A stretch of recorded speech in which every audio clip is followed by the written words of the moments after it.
Esto es como tan perverso que en el caso del contributivo la ganancia de la EPS está por lo que la EPS no gasta en atención. Entonces, hoy digamos una EPS tiene derecho o el deber de gastarse como creo que son 700.000 pesos. La UTC está en 700.000. Como 700.000 pesos en promedio por paciente, al año, promedio. Pero todo lo que se gaste de menos se le vuelve ganancia. Entonces, si en vez de gastarse 700.000 pesos en promedio, se gasta 600.000, pues se ganó 100.000 pesos multiplicado por todos los pacientes, todos los afiliados que tengan. Entonces hay el negocio, la rentabilidad, la lógica de las cosas empuja a la EPS a menos medicamentos, menos procedimientos, menos médicos, menos de todo. ¿Por qué? Porque esa es su ganancia.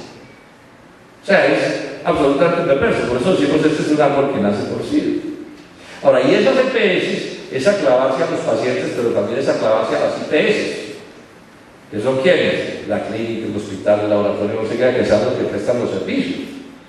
Entonces es bregando a que, digamos, las IPS le cobren lo menos que sea posible para poder hacer mejores negocios, pero cobrar lo menos que sea posible, ¿sí? Es que entonces gasten menos en los enfermos. Y no sería raro que el día de mañana las anestesias sean al 50% nomás y la gente se despierte a la mitad de la operación, ¿sí? Para poder bajar los costos, ¿sí? Y ojo con esto, que es muy importante. Las EPS no son necesarias. Ese es en buena medida el centro del debate. O sea, para prestar salud no se necesitan intermediarios financieros. Por ejemplo, en Canadá no hay, en Inglaterra no hay, en muchos países del mundo no hay. Aquí en Colombia, ni el Magisterio, ni las Fuerzas Armadas, ni Ecopetrol, ni la Universidad Nacional de Colombia tienen EPS y prestan servicios de salud. Pues con problemas y todo, pero lo que quiero en estos momentos es insistir en que no son necesarios. ¿Cuál es el lío, en últimas, teórico con las EPS? Cualquier sistema de salud del mundo necesita gastar plata en medicamentos, en médicos y demás trabajadores de la salud, procedimientos quirúrgicos y hospitalarios y diagnósticos, ese tipo de cosas. Y tiene que gastar plata también en una cuarta cosa que se llama la administración. O sea, cualquier sistema de salud tiene que tener gerentes y secretarios y contabilistas y asesoristas y esas cosas. 4 cosas, repito: médicos y enfermeros, etc. Medicamentos, procedimientos y administración. ¿Cuál es el lío con las EPS, el sistema colombiano? Que aquí aparece un quinto costo o gasto, que es ¿cuál? La ganancia de las EPS. ¿Por qué? Porque el sistema está diseñado para que a la EPS tengamos que pagarle sus costos de administración, los gerentes, la secretaria, no sé qué, pero además hay que gastar en ellos la ganancia que el sistema tiene que proporcionar. Y estamos hablando de ganancias que no son bajitas, el 20, el 30% o más de la masa total de recursos del sector. Ganancia que se vuelve campo de golf o se vuelve lo que sea. Pueden montar, por ejemplo, un burdel en Nueva York con las ganancias de las EPS, sí se puede, ¿verdad? Y que por supuesto se vuelve un hueco en la atención de los pacientes, de los colombianos, por cuenta de ese sistema. Entonces, ¿cuál es la propuesta que venimos haciendo nosotros desde hace rato? Pues, repito, el polo, pero hay una serie muy grande de organizaciones luchando esto. Lo que venimos diciendo desde hace rato es: no más EPS. Hay que acabar con las EPS. Las EPS sobran, son un parásito del sistema, no se necesitan. Pero ojo, no estamos diciendo que no haya administración. Lo que estamos diciendo es que no haya ese parasitismo financiero que nos hace que haya que pagarle a la EPS la administración más la ganancia. Y les repito, esto está inventado en el mundo, no es que seamos unos genios y estemos inventando la bicicleta. Esto en el mundo del capitalismo sucede en muchos sitios. Lo que pasa es que aquí son súper vivos, ¿cierto? Y entonces montan las cosas de esta manera. O sea, convirtieron la salud en un negocio de aseguramiento, es decir, un negocio de banqueros. Porque finalmente las compañías de seguro lo que son es banqueros, son negocios de capital financiero. Aquí con la monstruosidad es que se hace con la plata del Estado, porque todos los recursos que se mueven allí son públicos. Entonces, fíjense ustedes, claro, esto está lleno de manzanas podridas, yo no voy a decir que no, pero si no hubiera ninguna podrida, también habría que acabar con las EPS. Porque aquí el lío es más complicado que la corrupción. Porque es que tienen el derecho a esa ganancia, además roban en grande. Eso lo ha documentado la Contraloría de Sobra, yo he hablado mucho de eso también. Pero repito, si no robaran, tampoco funcionaría bien el sistema. Esto es muy importante en la discusión.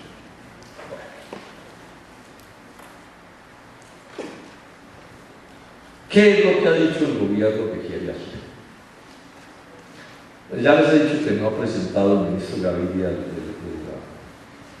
proyecto. Bueno, el ministro Gaviria es de la más extrema de las escuelas neoliberales. Eso es como de caricatura. Es de esos pues que si no suena la registradora no se puede hacer nada. Entonces, claro, tiene su interpretación y su cosa. Hasta donde más o menos sabemos que se mueve en qué dirección. Primero, mantener las EPS, porque esa es la orientación de don Juan Manuel. Santos no es el presidente de la salud de los colombianos, sino el presidente de las EPS. O sea, aquí se puede morir hasta el último compatriota, pero la registradora del capital financiero tiene que sonar. Entonces, este cuentos y se van a hacer enredadas, sí, que nos cuesta trabajo entenderlas a los que medio entendemos eso, al resto de los colombianos, peor, pero eso sí, si uno escarba y escarba, ahí siguen las EPS vivas y coleando. Es más, ha dicho con toda claridad que hay que darles una segunda oportunidad. Y que si fracasan en la segunda oportunidad, dicen, entonces nos sentamos y miramos qué hacemos, ni siquiera con la segunda oportunidad que acabamos, sino que lo pensamos. Es una cosa que está, digamos, clara. Él dice, me lo dijo ayer, me dijo, no, es que senador, eso que ustedes proponen, eso no hay con qué pagarlo. Yo le digo, bueno, primero no es cierto, porque hay estudios que dicen que sí hay con qué pagarlo. Y lo segundo es, si usted dice que no hay con qué pagarlo, pero lo primero que hay que hacer es acabar con las EPS para que nos ahorremos una plática. ¿Sí? Bueno. La segunda cosa, en que también está claro y tenemos otro pleito por él, es cuál, es que nosotros sostenemos que no debe haber POS, Plan Obligatorio de Salud. Porque ¿qué? El POS es un listado de cosas que las EPS dan y a lo demás se lo niegan. Entonces aquí la gente se muere de males que la medicina sabe curar. ¿Sí? Porque uno va donde el médico y el médico le dice, hombre, mire, usted se cura con esto, pero este manual me dice que yo no puedo recetar eso. O el médico le receta lo que debe recetarle. Y entonces usted va de la EPS y dice, mire, el doctor fulanito me recetó esta vaina. Y entonces la EPS mire un manual y dice, sí, pero eso aquí no se le paga, porque eso no está en el POS. Entonces nosotros venimos defendiendo una idea que es la idea democrática, y es que no debe haber POS. O sea, en el sentido que la gente debe tener derecho a todo, menos por supuesto a cosas cosméticas, tampoco si la señora quiere pues adornarse, pues tampoco se trata de eso. Pero lo que sea salud, todo.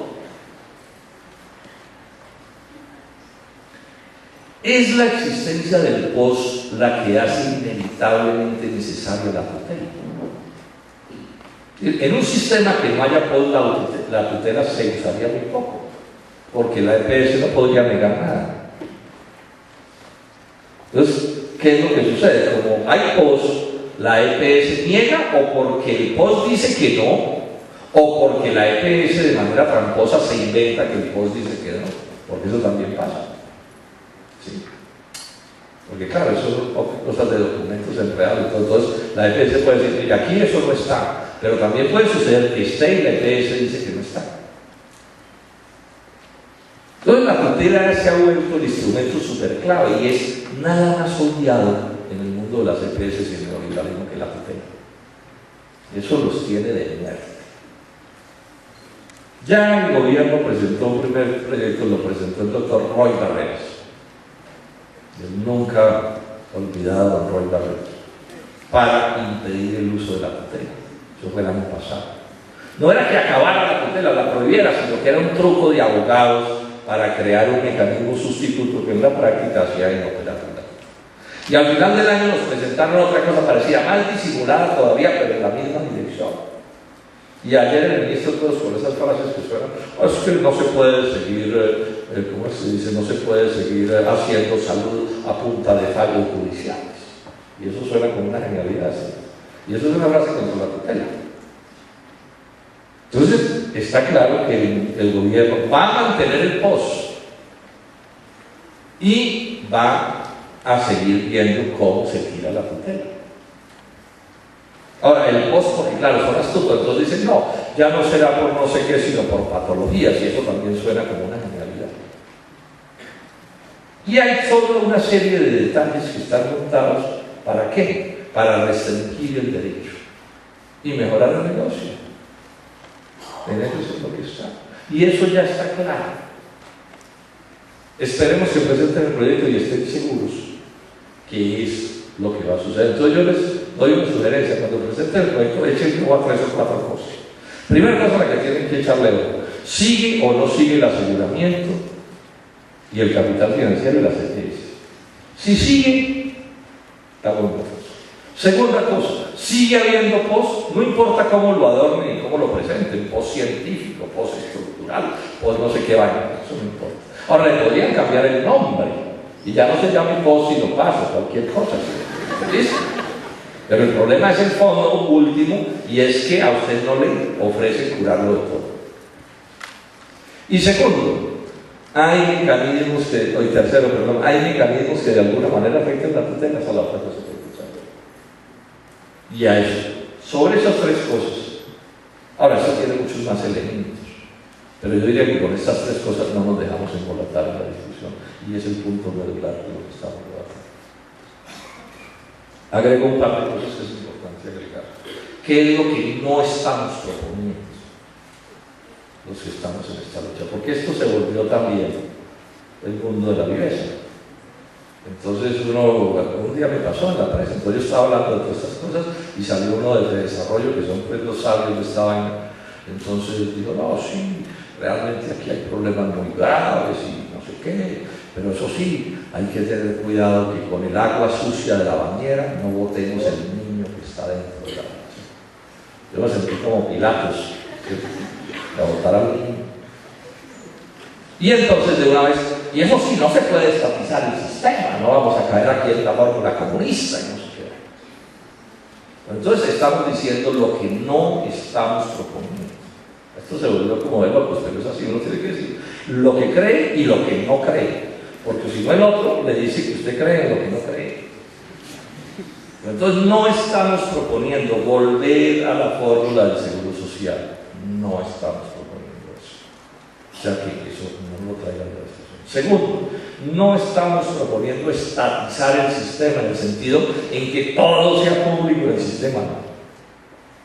Nosotros pensamos que en el mundo de las IPS, o sea, de las entidades prestadoras de servicio, debe combinarse un sector público poderoso, controlado, bien manejado, y un sector privado poderoso, controlado, bien manejado. Tampoco estamos proponiendo cambiar esto de un día para otro.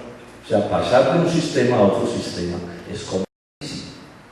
Sí, porque uno tiene que cambiar de un sistema a otro sin que se pierda el servicio en un solo minuto. Pues eso exige un plan de transición muy bien pensado. Y, ojo, tampoco se trata de echar a toda la gente que trabaja en las EPS, esa no es la idea. O sea, porque, repito, administración tiene que haber, gerentes, secretarios, oficinistas, etcétera, etcétera.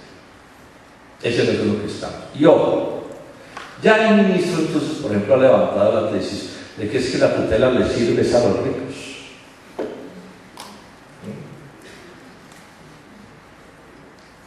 Entonces uno va y mira quiénes son los ricos, bueno, cualquiera de ustedes. Los profesores de la los de la UNI son los oligarcas horribles. ¿Sí? Los profesores. Porque entonces ya, por ejemplo, están diciendo, sí, la tutela sí puede haber, pero eso sí, con copagos, porque eso sí, ¿cómo así que el rico la tutela lo protege? Entonces que el rico aporte no sé cuánto. O sea, todas fórmulas de restricción del derecho, esa es la batalla. O sea, la tesis nuestra es que el servicio debe ser universal, de alta calidad y sin barreras de acceso. La teoría de ellos es que no debe ser universal, la calidad debe estar restringida y debe estar llena de barreras de acceso. Y es a eso lo que hay que echarle. Por último, la reforma pensional. Ya también anunciaron, pero ya la calentaron. En teatro se suele decir que si al principio de la obra aparece un revólver, o en cine la cámara enfoca el revólver, antes de que termine la obra alguien disparará el revólver. ¿Sí? Obvio, porque ningún director es tan pendejo de tocar esta botella y a lo largo de la obra nunca usar la botella. Bueno, entonces, yo no sé si ustedes habrán visto lo acuciosísimo que está el doctor Santos y el doctor Pardo y todos los medios de comunicación en defenderle a los pobres las pensiones de lo que los han despojado unos cuantos magistrados y unos cuantos senadores. Les entró un ataque en favor de los pobres. Cuando uno ve esas cosas de esos personajes debe ponerse sospechoso. No voy a defender las pensiones altas, que por lo demás, digamos una cosa, tienen origen no en sí mismas, sino en los salarios altos. Salarios altos que de todos modos no son equiparables a las ganancias de los verdaderos ricos del mundo. Eso también es un detalle importante para tenerlo en cuenta. Claro, son muy altos en relación con la pobreza de este país. Pero bueno, eso digamos que lo controlen, que se reduzca, etc. Yo en eso no tengo ningún problema. Yo antes creo que los salarios de un senado son muy altos. Yo personalmente les cuento, para que dejar amarrado este perro, de lo que gano entrego un porcentaje bastante alto de lo que gano desde el primer día que llegué al Senado, se lo entrego a las causas que yo defiendo. ¿Sí? O sea, yo sigo viviendo de lo que hoy ganaría si hubiera seguido siendo profesor en la Universidad Nacional de Colombia. O sea que digamos, cero rabo de paja estrellante. Pero ojo, parte de la laraca sobre las pensiones altas está en que hay un filo de esa pelea que se divide contra los derechos adquiridos. O sea, el propósito central de ese debate es coger a un magistrado o a un senador que ya según la ley le pagan una pensión alta y podérsela rebajar, digamos, desconociendo la ley. Y en Colombia hay una norma constitucional desde siempre que dice que los derechos adquiridos son sagrados. ¿Cuál es el problema con eso? Bueno, primero la concepción democrática, pero segundo, es que si hoy le quitan los derechos adquiridos a los ricos, por llamarlos así, de las pensiones, queda abierta la tronera para que mañana le quiten los derechos adquiridos a las pensiones que no sean altas. Sí, porque queda abierto el hueco, digamos, teórico para hacer eso. Pero uno en estas cosas tiene que mirar todos los distintos aspectos. Entonces, un ruido inmenso contra las altas pensiones, un ruido inmenso contra los derechos adquiridos, presentando a las grandes pensiones, a los pensionados como unas especies de delincuentes que roban a este país, que han abusado, etc. Y que son los culpables de que los colombianos otros no se puedan pensionar y que son los culpables de todos los males nacionales. Eso fue lo que nos presentaron hace unas semanas, ¿cierto? Y es probablemente la idea que tengan muchos de ustedes. Y ya anunciaron la reforma tributaria, la reforma pensional, perdón, el doctor Pardo. ¿Qué es lo que dice la reforma pensional? Que hay que bajarles los derechos que hoy tienen sobre pensiones en Colombia a todo aquel que esté cotizando para el sistema de prima media y que gane más de 2 salarios mínimos. Entonces miren ustedes cómo el volantín queda la cosa, ¿cierto? O sea, se pasa de proponer bajarles las pensiones a los que ganan más de 15 millones de pensiones. Pero en la práctica lo que están es afilando el cuchillo para bajárselas a todos los que ganan más de 2 salarios mínimos. Pues o tengan pensión de más de 2 salarios mínimos, o tengan no, las que las tengan ya las tienen, o puedan tenerlas.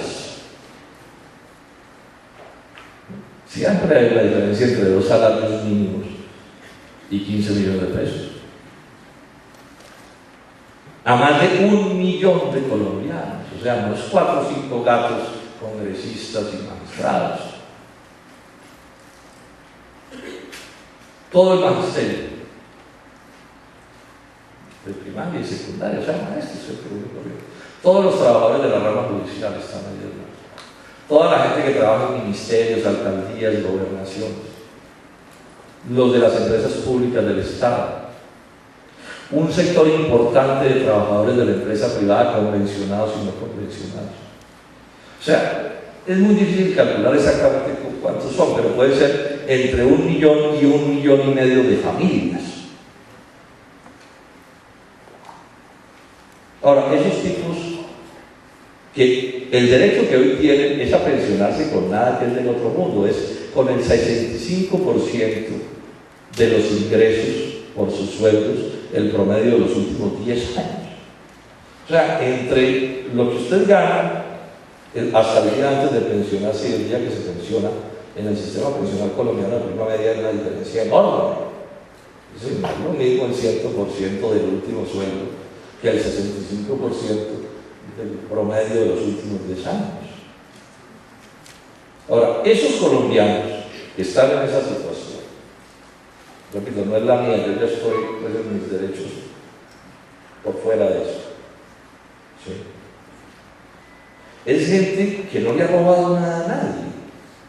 O sea, es gente que ha aportado para pensiones durante décadas, más de 20 años en todos los casos, ¿sí? 25, 30 años, 35, 40 años, que han aportado lo que el Estado les dijo que aportaran.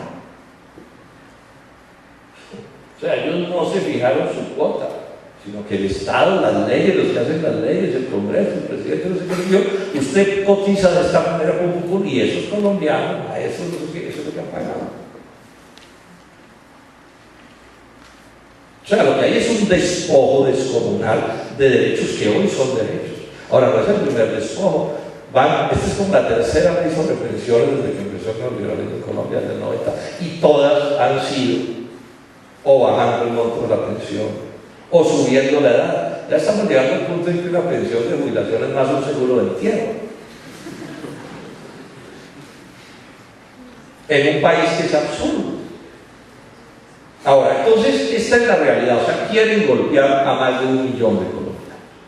Bueno, ¿cuál es la carnada? Entonces, la carnada es, claro, privilegiados. En este país se pensionan muy poquitos, y ustedes, ¿por qué sí se pensionan?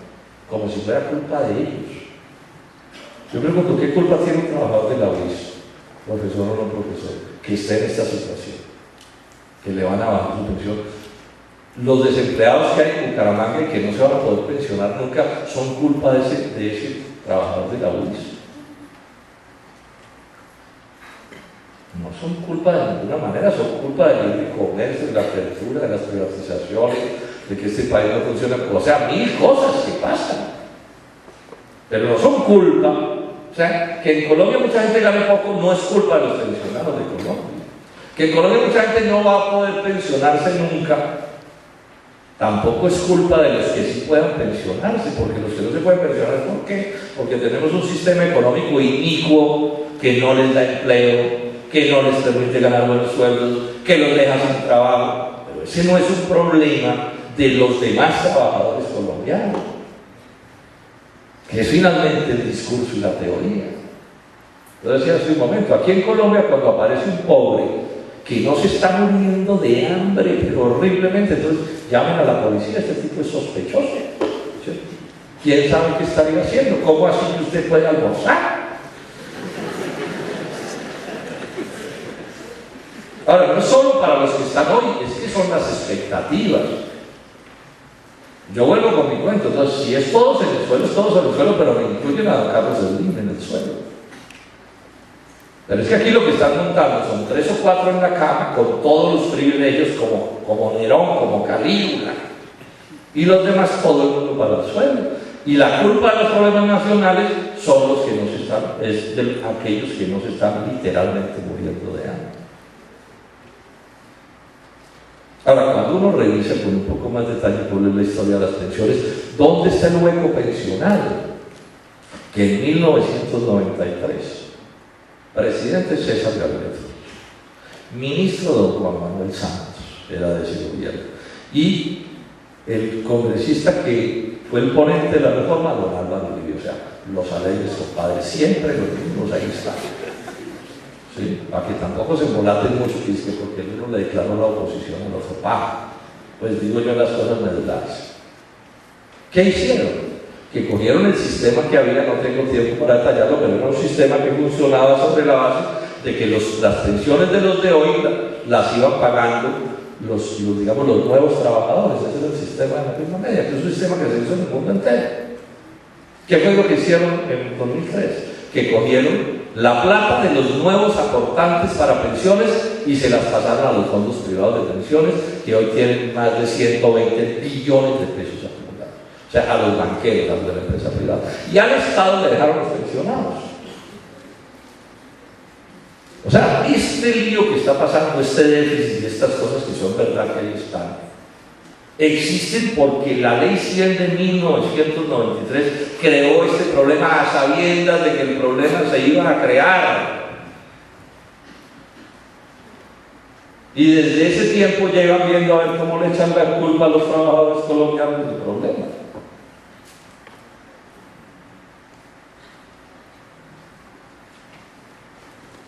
Este es el debate entonces en el que estamos, pero les quiero enfatizar otra vez ese cuento, ¿sí? De que hay unos tipos que no se están muriendo de hambre y que son los culpables de que otros sí se están muriendo. O sea, es una cosa dirigida contra la clase media. Y cuando digo clase media estoy diciendo de 2 salarios mínimos para arriba. O sea, ni siquiera clase media pues que uno pueda decir alta. Entonces, completemos diciendo esto, porque esto aquí se complementa de otra cosa. Cuando uno dice, hombre, no es que hay que subir los impuestos a los monopolios y las regalías a las mineras, esos tipos no están pagando nada, entonces de una vez le montan una cantaleta. Senador, y la seguridad jurídica. No es posible que el capital extranjero venga a Colombia si le cambian las reglas del juego. La estabilidad es lo principal, todo es intocable. Entonces les digo, oiga, pero nos están robando. Y dicen, pues sí, pero si protestamos, de pronto no vienen. Entonces yo he venido haciendo esta reflexión, y la seguridad jurídica de los pobres y de las clases medias, ¿es así no cuenta? ¿Cuenta eso o no cuenta?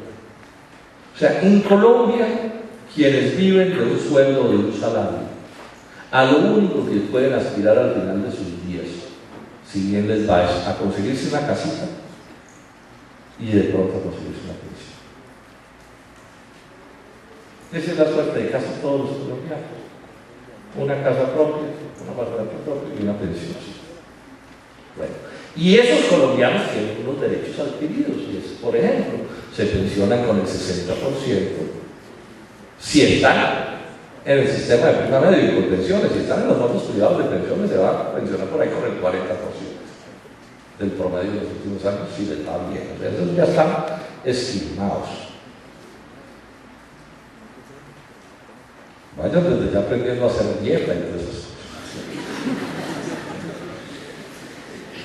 Y entonces a esos compatriotas que tienen, que no es nada en otro mundo, el 60%, a esos les van a quitar ese derecho, que hoy es un derecho. Y entonces, y la estabilidad jurídica de los colombianos, de esos, esa no se habla. O sea, la estabilidad jurídica, ¿sí?, es solo para los grandes negocios. Ahora, la estabilidad jurídica, que en el caso de los grandes negocios, es solo cuando es para abajo, porque cuando es para arriba no se necesita estabilidad. O sea, si la regalía la van a disminuir, eso sí se puede, no critican. Por ejemplo, allá acaban de bajar los impuestos, y no los oímos criticando. Ni hablando que se les había desestabilizado la estabilidad, la desestabilidad. Concluyamos diciendo eso. Como ustedes ven, pues, el doctor Santos se las trae. ¿Sí? Y se confirma una cosa, porque aquí también hay una discusión, que si es peor o que no es peor que Uribe, y eso se volvió una especie de debate medio como el de cuántos bizantinos, cuántos ángeles caben en la cabeza de un alfiler. Entonces yo, facilitar las cosas, le estoy diciendo, no, está en el pelotón puntero de los peores presidentes de Colombia. Y ya pues ahí pronto puede perder por una micra o no sé qué. Sí. Porque además lo grave de ese debate de quienes terminaron, pues, el Partido Liberal, ¿no? Muy cómodo, entonces le dicen, oiga, ustedes sí son muy reaccionarios, ustedes están con Santos, dice, sí, pero estamos contra Uribe. Sí, están vivos. ¿Sí? Están contra el árbol caído, contra el que ya no gobierna, y aquí se nos volvió esto como una esquizofrenia, incluso dentro de la propia izquierda nos pasa. Los compañeros que tiran 100 twitteres al día contra Uribe, ni un hito contra Santos. Y aquí hay un problema que no puedo perder de vista. El presidente de Colombia hoy se llama Santos Calderón Hernández.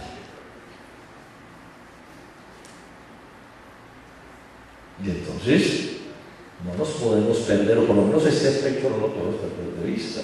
Y lo que nos viene sucediendo con Santos es esto.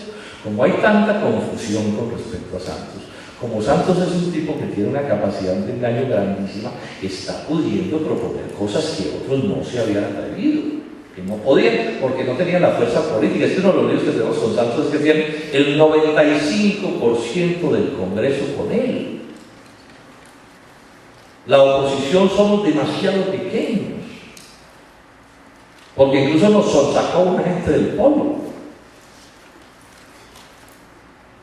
que están allá, los artistas. Con el cuento de que es que el malo es Uribe, yo no voy a defender a Uribe ni en una micra. Alta oposición me dicen 8 años. No estoy de acuerdo con el señor en nada. Pero aquí el pleito es como Santos. Y esta reforma tributaria es con Santos, y la pensional es con Santos, y la de salud es con Santos, y todos son con Santos. Luego dicen, no, pero es que va a ser la paz. Bueno, nosotros estamos de acuerdo que ojalá haya un proceso de paz exitoso y haya menos fusiles, como digo yo, en los campos de Colombia. Pero eso no me vuelve santista. Es decir, si yo tengo un desacuerdo con Santos en 100 cosas y me pongo de acuerdo en una, pues me quedan 99 pleitos. ¿O qué? ¿O vamos a abandonar a la mano en sus luchas porque Santos va a firmar la paz con las FARC? ¿O vamos a dejar de oponernos a la reforma pensional o a la salud, a la tributaria, que porque Santos dice que va a hacer un acuerdo con las FARC? No, que lo haga, bienvenido el acuerdo, y nosotros no obstaculizaremos eso, ni nos oponemos a eso, y facilitaremos todo lo que esté a nuestro alcance para que ese proceso sea exitoso y las FARC se puedan reintegrar a la vida civil, todo eso. Pero no nos volvemos santistas. Es en buena medida el debate que hay aquí de fondo. Es que si esto no lo miramos con cuidado, me amplío un tris y termino. Si esto no lo miramos con cuidado, aquí va a resultar que gente como ustedes va a terminar votando por Santos. Y eso sí sería el desastre, el desastre. O sea, aquí nos quieren poner en el 2014 al viejo cuento de escoger entre el SIDA y la hepatitis B. ¿Sí? Y sería un desastre. López Miquelsen lo decía con el cinismo que lo caracteriza. Decía, no, es que en Colombia la democracia son como carreras de caballos, donde corren varios caballos, pero todos son del mismo dueño. Por eso necesitamos que aquí en el 2014 haya otra opción. La del polo, por lo menos, y bueno, y todo lo demás que podamos congregar ahí, ¿cierto? Pero el polo no se va a entregar. No vamos a dejar de hacer lo que hacemos, sino para qué carajos existimos. Si no somos capaces de ver lo que se nos pone en las narices. O sea, es que uno tiene que estar muy perdido en la vida, o tiene que tener intereses inconfesables para ser santista. Lo digo con toda franqueza. O sea, Santos representa todo lo peor de este país. Santos es capaz de decir, febrero 12 del 2011, orgulloso en la revista Semana, dice: yo soy pro-estadounidense. O sea, lo peor que le puede pasar a uno es que el presidente sea por cualquier cosa de potencia extranjera. Y miren ustedes las cosas que están pasando. Los TLC, es una cosa inaudita. Pero además es que es dedicado a engañar y a manipular todo el día. Vieron la escandola de todos los partidarios contra los TLC con el alma rota porque los sombreros volteados. Entonces, los mismos que se echan el discurso en los medios contra el desastre, y yo también estoy, por supuesto, a favor de defender los sombreros volteados, pero siguen con los TLC como si nada pasara. Como si el río de los sombreros volteados no fuera un problema de libre comercio, que lo advertimos. A mí no se me olvida hace 20 años que yo empecé a dar conferencias sobre esto. Yo un poco en chiste, pero en serio decía: no nos sorprendamos si las artesanías colombianas las terminan haciendo en Taiwán. Me equivoqué de país. ¿Sí? Pero es que eso era obvio que iba a ser así. Bueno, terminemos entonces diciendo que esta es la situación que tenemos jóvenes, profesores, todos, jóvenes y no tan jóvenes, o menos jóvenes. ¿Sí? Y lo que nos queda después es enfrentar esto, no tenemos otra salida. Yo pienso aquí persistir en la lucha. En algún momento los colombianos entenderemos mejor esto que está pasando y en algún momento crearemos las condiciones para cambiar este país. Muchas gracias.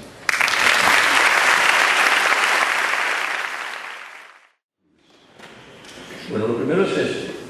Yo lo primero que creo es, en el caso de la pregunta de la reforma de la educación, esta cosa, es insistirles, compañeros y compañeras, en la importancia de la mano y en la importancia de esa lucha que se está haciendo. Esto es una cosa súper clara. Es lo primero que ustedes deben tener en cuenta. Ese movimiento estudiantil que derrotó el intento, por lo menos el primer intento de Santos de la educación privada como negocio, no tiene, digamos, después de 1971, que me tocó a mí y a otros, nunca había habido en Colombia un movimiento estudiantil tan grande. Y ese movimiento logró una cosa que nosotros en el 71 no pudimos lograr, que fue una organización nacional estudiantil que dirigiera el movimiento. ¿Sí? Eso es una especie de revolución en las luchas estudiantiles en Colombia. Luego, cuidar la MANI es un problema súper claro. Ahora, la MANI, como cualquier organización de los seres humanos, no es perfecta. Hay contradicciones, hay debates. Yo más o menos estoy al detalle de lo que pasa y eso, pues, el debate más cortico dura 30 horas, ¿cierto? Pero bueno, esa es la vida es así. Además, es obvio que una organización que une tanta gente diversa, pues es una organización donde se debaten muchas cosas, etcétera, ¿cierto? ¿Sí? Toda la ardentía juvenil, todo ese tipo de cosas. Pero eso no le quita ni en un ápice a la MANI su importancia, es lo primero que quiero decir. Hay que cuidarla, cuidarla y cuidarla y cuidarla. Es que sin unidad no hay fuerza, y sin fuerza no hay éxito, eso es así de simple. Estos son luchas por el poder o por pedazos del poder, o por decisiones. Y al final toma las decisiones quien tiene la fuerza. Y la fuerza no la puede lograr aquel que no tenga la unidad. La tragedia de Colombia es cuál, que estos personajes que nos han gobernado han logrado unir a mucha gente en el país en torno a ellos. Ese es el drama. Y entre más fuerza logran, es porque más unidad tienen y más duro los golpean. Ese es el día que vemos con Santos.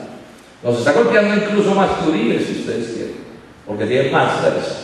Yo puedo hacerles una lista de 10 o 15 cosas que Santos ha podido hacer, que Uribe intentó hacer, que inclusive dijo: es que yo quisiera poderlo hacer y no puedo. Y Santos lo hizo así. Ahorita que me refiero a hablar, lo voy a comentar. Entonces, lo primero es eso. Bueno, entonces la MANI, después de todas estas luchas, hizo un esfuerzo que pienso muy inteligente, que es el de construir una ley, una propuesta de ley de cómo debe ser la conservación. Yo no voy a entrar en detalles de explicar qué es eso. Pero el punto es que esa ley entiendo que la van a presentar ahora en marzo. Bueno, esa ley llega. La posibilidad que tiene esa ley de aprobarse en el Congreso de Colombia salvo que haya una lucha descomunalmente grande en Colombia, que es igual a 0.00. Salvo que haya una lucha inmensa. Yo en esto quiero ser perfectamente franco.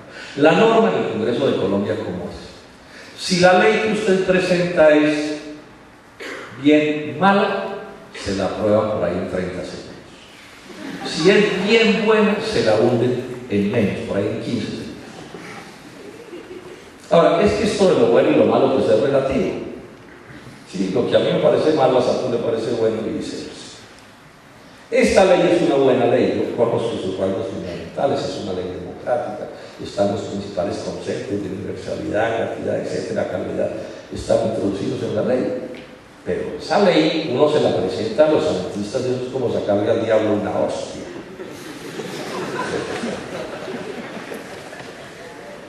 Es exactamente al revés de lo que piensa Santos y su ministra y todos los partidos del santismo, que son casi todos. Entonces, lo que hay que hacer es que al mismo tiempo que se implemente la norma, hay que hacer esfuerzos por generar una movilización social, estudiantil, profesoral, ciudadana enorme en respaldo a esa ley, o no vamos a poder y nos derrotan. Ese es el reto que tenemos y ahí la importancia de la mano y todas las cosas que hemos venido meditando.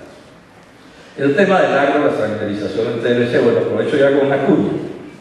El lunes, este lunes que viene, debe empezar un paro nacional agrario bastante grande, de carácter indefinido. Cafeteros, cacaoteros, los cacaoteros de Santander, los cafeteros de Santander, arroceros, etc. Vamos a ver hasta dónde va a ser grande eso. Yo creo que la cosa va bien porque ya salieron en los grandes medios de comunicación a mentir sobre el paro. Sí. Entonces la cosa debe ir bien. Sí. Entonces ya salieron a decir que eso era un movimiento subversivo de no sé quiénes, profesionales de no sé qué, ¿cierto? A decir que eso lo está organizando la marcha patriótica. No es cierto, la marcha patriótica no tiene nada que ver con eso. Ese no es un movimiento político, es un movimiento ciudadano, de cafeteros, de arroceros, de cacaoteros, etc. Por una simple razón, porque se están muriendo de hambre. Y en su frustración, ustedes quieren hasta desesperación, pues van a salir a hacer una protesta a partir del lunes. Que ojalá les vaya súper bien, que yo estoy respaldando, yo todos los demócratas de este país debemos respaldar. Yo empiezo por esa cuna. En muy buena medida, porque si hay una cosa reaccionaria en la política de Santos, es la política agraria. Y Santos es astuto, yo les insisto que es una especie de fraude profesional. ¿Verdad? Entonces miren ustedes, entonces la ley, la extranjerización de la restitución de tierras, que es que los violentos le quitaron a los campesinos y a los empresarios un montón de tierra, y es verdad, y estamos en contra de eso, etcétera, ¿sí? Y entonces hay que restituirle las tierras a sus compatriotas, y estoy de acuerdo en que hay que restituirle la tierra. Pero eso es apenas una parte de la política agraria de Santos. La otra parte de la política agraria de Santos es que, uno, libre comercio, o sea, inundar al país de productos extranjeros. Entonces, así la restitución de tierras saliera bien, que de momento va súper mal. Han restituido como 130 hectáreas. Pero si fuera perfecta, así todo lo taparía estas otras cosas que están pasando en el agro, que es como está usando Santos la restitución para tapar estas otras cosas. ¿Qué está tapando Santos? Que es la otra parte de su política agraria. Primero, libre comercio. Vuelvo con mi figura de la acción y la carnada. Entonces la restitución de tierras es la carnada para tapar el anzuelo del libre comercio.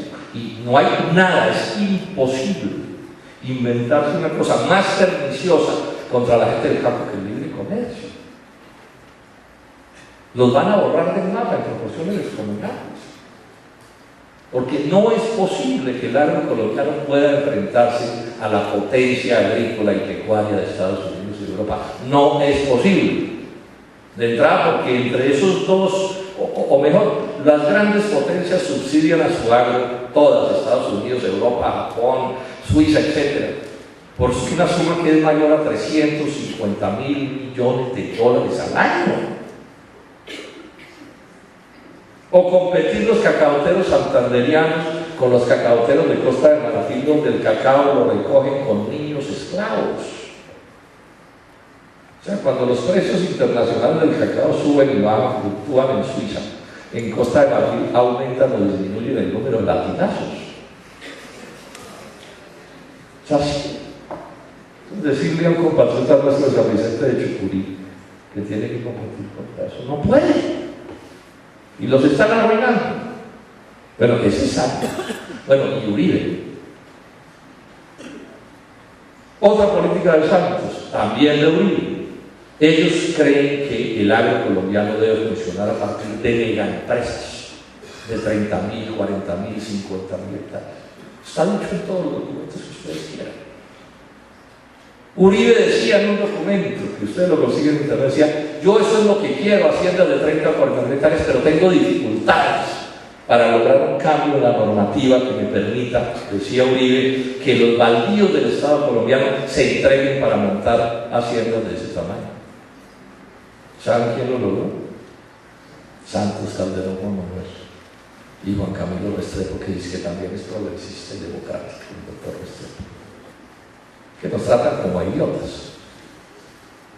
Y aprobaron la ley, la cambiaron, la ley 160, en la ley del plan de desarrollo, para poder regalar a los monopolios de las transnacionales más de 10 millones de hectáreas de tierras baldías del Estado colombiano, que según la ley 160 solo se les puede entregar a campesinos. Ahora, ¿qué fue? Estuvieron de malas. Entonces de Chiripa pusimos una demanda en la Corte Constitucional, Wilson Arias, un congresista del pueblo, y yo, y de Chiripa les ganamos la demanda. Y están que se mueren, porque se les embollataron 10 millones de hectáreas, que se las iban a dar a Carquí y a todas las transnacionales. Ese es Santos en política agraria.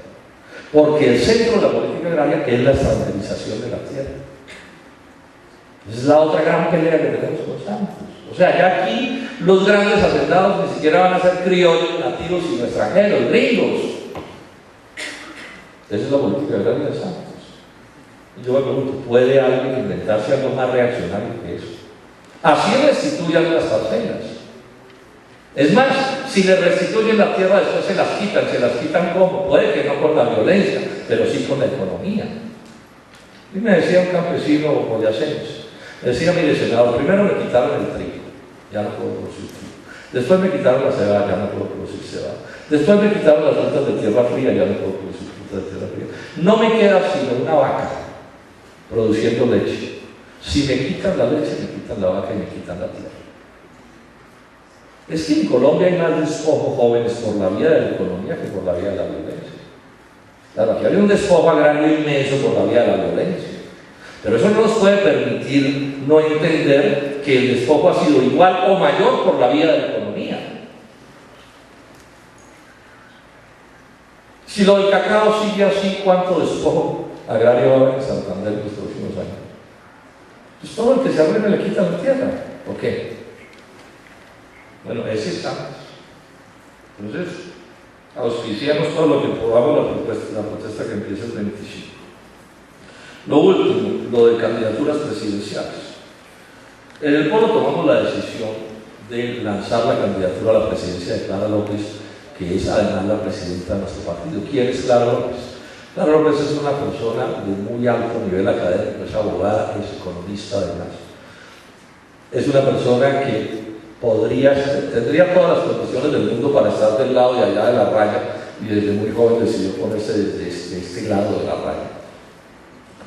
Ha luchado muchísimo siempre con las posiciones de la izquierda.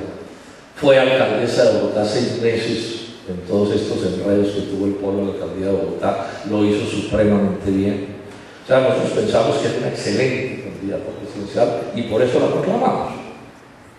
Va a hacer una campaña con un programa que nosotros pensamos que es el programa de las transformaciones que necesita Colombia. No voy a detallarlo, pero de lo que habían oído más o menos se puede decir qué es lo que queremos. Uno, por lo que niega, también está diciendo lo que afirma. ¿Sí? Y eso está muy bien. En ese paquete, porque eso es como un paquete, el Polo va a lanzar una lista del Senado que aspiramos a que sea muy fuerte, que seguramente voy a encabezar yo, pero la idea es hacer una lista de lujo de de gente probada en la lucha, etcétera, etcétera. Esa propuesta nuestra es una propuesta, es del polo, pero es de amplísima unidad. Yo preciso esto, el polo es en sí mismo un proyecto de unidad, aquí hay distintos sectores dentro del polo, pero además el polo lo que propone para sacar a Colombia adelante es un proyecto de convergencia nacional, muy amplio, tan amplio que es, hablamos de indígenas, campesinos, obreros agrícolas, trabajadores rasos, clases medias, pequeños y medianos empresarios e empresarios, y enfatizo que este es un proyecto en el que cabe el empresariado colombiano. En el mundo siempre hay dos problemas en la economía: cómo se distribuye la riqueza y cómo se crea. En las condiciones de Colombia no solo se distribuye mal la riqueza, sino que el libre comercio está destruyendo el aparato productivo y la capacidad de crear riqueza, y eso incluye arruinar al empresariado colombiano. Y estamos invitando al empresariado colombiano a que se una con los trabajadores en la defensa de la producción, en la defensa de la soberanía, en la defensa del trabajo, en la defensa de la democracia. O sea que la propuesta de Carlos es una propuesta más amplia no puede ser. O sea, los únicos que no caben en esta propuesta son los vendepatria. Realmente eran así, los traidores de este país. Todos los demás colombianos caben. Ahora, ¿qué forma suma eso en lo político? Ese es el proceso en el que estamos, no sabemos. Porque en Colombia hay mucho enredo político que no está claro. ¿Sí? ¿Qué va a pasar con el proceso de paz? ¿Qué va a pasar con la marcha patriótica? ¿Qué va a pasar con los amigos de Petro? Etcétera, ¿cierto? Y estamos mirando eso, digamos, con un ánimo abierto y un espíritu unitario y todo, pero vamos a mirarlo en detalle y dependiendo de las circunstancias tomaremos decisiones. Por ejemplo, si alguien nos plantea que la unidad es sobre la base de hacerle pasito a Santos, porque de pronto Uribe no le jala. O sea, este tiene como primer criterio derrotar a Santos, que es el que hay que derrotar.